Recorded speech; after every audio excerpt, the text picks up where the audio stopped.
Hello and welcome to the first edition of Chirpychops and how to be English.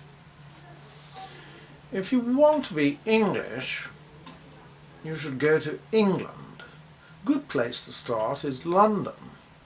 There are many regional accents in England, but the Queen's English is spoken with an Oxford accent. This accent, quite honestly, feels as though you've just been poked up the backside with a poker, which can be quite painful, I can tell you.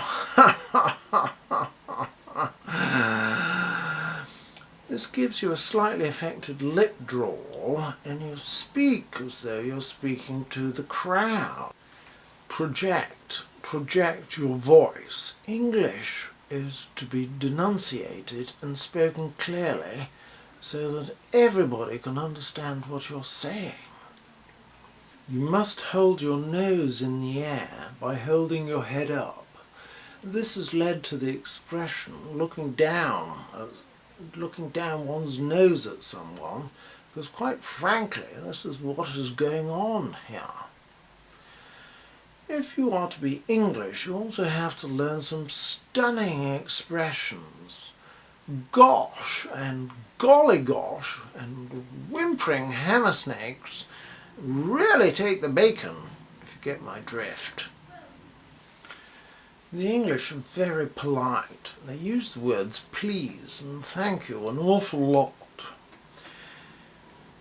If you're a man, you have to open doors for ladies and children and make sure that you die first in any disaster, however small. If you want to be English, you also have to start the day with a full English breakfast. This derived from the days when the miners used to go down the mine, and they'd have a good hearty breakfast before they set out for work. After all, at lunchtime they would only have coal washed down with liquid gas, which is not the tastiest, I can tell you. I've always been somewhat bemused by these signs you see in some restaurants where they advertise full English breakfast.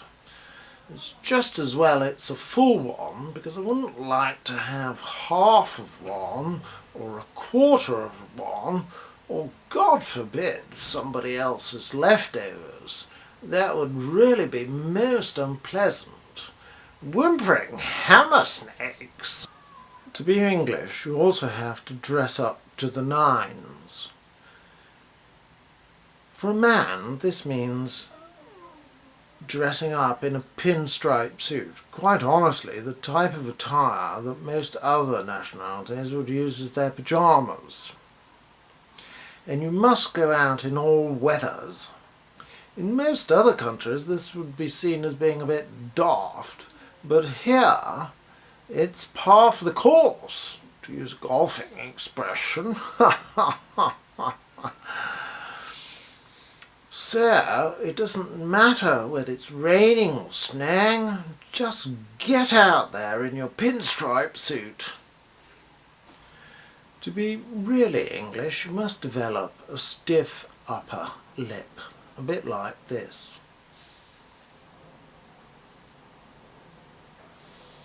You must not show your emotions, and you must not have a quivering upper lip in emotional moments, so that when somebody comes to tell you that your grandfather has just been run over by a battle tank, you remain calm and emotionless and utter some surprising comment like, "Gosh, what bad luck for Grandad, and he was only going to milk the cows. What awful luck, I would say." You certainly must not have any crying or wailing like the Spanish or Italians, and certainly not in public. You must remain calm and emotionless and carry on with what you're doing. You must maintain that stiff upper lip. To become English, you also have to become an expert in the weather. You see, in England, there is an awful lot of weather. And people talk about the weather all the time. Because quite honestly, the weather gives them so much to talk about. When you're introduced to someone new, you begin to talk about the weather. Nice day, you say. Little cold, should improve next week, I believe.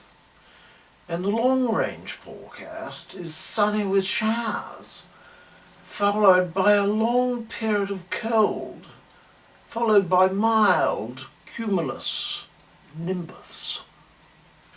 I do hope you enjoyed this first lesson in how to be English. If you did enjoy it, please subscribe to the Chirpychops channel, and I'll look forward to seeing you next time. Whimpering hammer snakes!